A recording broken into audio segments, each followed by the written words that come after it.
মহিলা বাচ্চাকে নিয়ে কি করবে?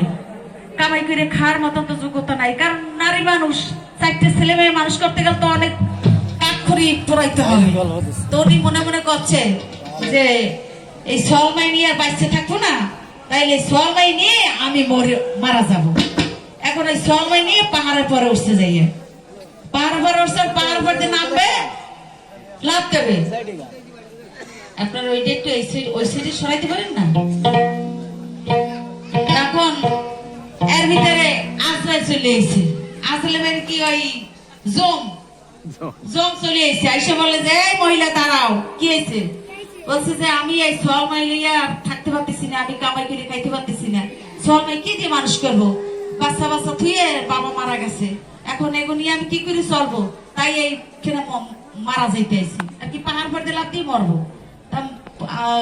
জম বলতেছে কি যে তোমাকে মরার সময় নাই, এখনো দেরি আছে, এখন বাড়ি যাও, আমি যা বলি সেই বুদ্ধি মতন কাজ করো, তাহলে বাইসে থাকতে পারবা। বলছে কি?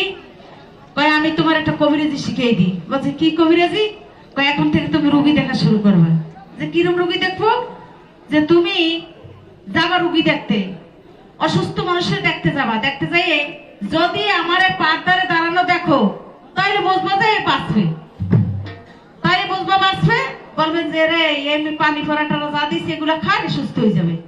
আর যার মাথার দ্বারা আমার দাঁড়ানো দেখবা, মনে করবো যে হে মারা যাবে, তাহলে বলবো যে এর আর আয়ু নাই, এ মারা যাবে, এর যা কিছু খাইতে ঠাইতে চায় খাওয়াই দেন।